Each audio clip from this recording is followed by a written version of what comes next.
There's a special kind of power in Pokemon, something that walks the line between legendary status and competitive reliability. I'm talking about the Pseudo Legendary Pokémon. These monsters are built different, high stats, elite designs, and game-changing potential, but they don't always hit their peak in Draft League. So today, we're taking every single Pseudo and giving them the kind of buffs that could push them into top-tier dominance. Stronger stats, better move pools, and in some cases, complete busted abilities.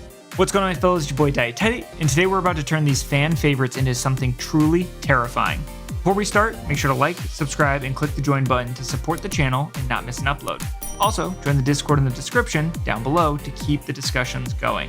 Dragonite's been a staple since Gen 1, but in a format where everyone's got power and prep, it can fall short. Swapping Inner Focus for Aerialate turns this thing into a special attacking menace, and the addition of Hyper Voice gives it a consistent no drawback stab that rips through teams after setup. To make it harder to pressure out, we're giving it bulk boosts. Defense and Spadef both hit 105, but the big change is its speed going from 80 to 95. That's a massive upgrade, putting it in a much more competitive speed tier and making mixed sets with special coverage far more threatening. Tyranitar has always had the stats, but it often gets stuck in awkward matchups due to its limited coverage or low speed.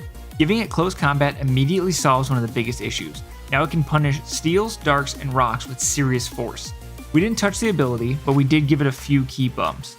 Defense up to 113, special defense to 112, and speed to 76. The last one is very important. It's still slow, but no longer glacial, and can work better with AV or bulky DD sets. It's not just a sand setter anymore, it's a real threat with tools to take on more of the meta. Thalants has always had the potential to be a top tier mixed attacker, but it's often outclassed due to its average bulk and speed. So we're pushing it a bit further. Defense and special defense up to 95 makes it notably harder to break on both sides. We're also giving it +5 to special attack and +5 to speed, letting special or mixed sets fire off Draco Meteors and Flamethrowers without falling behind. That 105 speed tier is sneaky good, and with its raw power and versatility, this version of Mence becomes way harder to prep for. Now this one, I'll admit, is wild. Giving Metagross the filter ability means it takes reduced damage from super effective hits. Suddenly, it's not just tanky, it's resilient. Add Shift Gear into the mix, and now we're talking about a bulky sweeper that can patch its speed while staying in the game. We give its special attack a +10 boost to 105, and Spadef up to 105, and its speed to 82. It's not lightning fast, but now it can boost, take hits, and clean up. Between its new utility and already great typing, this turns Metagross into potentially a first overall pick. Garchomp getting Dragon Dance is probably the single most terrifying thing in this video. It's already been a top tier threat in nearly every format, it just hasn't had a good way to boost its speed and attack at the same time. Now it does. On top of that, we're giving it slight stat boosts. Its defense to 103, special defense to 95, and speed up to 107. That speed tier lets it outspeed key threats post Dragon Dance. Whether it's bulky sets, offensive variants, or now full-on Dragon Dance sweepers, this Garchomp becomes a true nightmare to face. Hydragon gets the triple threat treatment. New moves, stat boosts, and enough flexibility to dominate draft prep. First, we're adding Fickle Beam as a unique special Dragon Stab, Sucker Punch for surprise priority, and we're giving it Roost back to give it its long-missed longevity. Stat-wise, its attack climbs to 110, defenses go up to 100 each, and speed lands at 104. All of that adds up fast. With better tools and more survivability, this Hydragon becomes a bulky, versatile threat that can pivot between roles and force tough choices in team building. Both Goodras are tanky, but passive, so we're fixing that by giving them both Regenerator, easily one of the best abilities in the game, and tossing in Calm Mind and Recover to give them real setup and sustain options. For Goodra, defense goes up to 90, special attack to 120, and speed to 85. That makes it a mixed tank that can actually pressure back. For Hisuian Goodra, defense rises to 110 and speed jumps to 75, giving it better viability in lower tiers or as a dedicated special tank. With these buffs, both versions become annoying, sticky win cons you just can't ignore.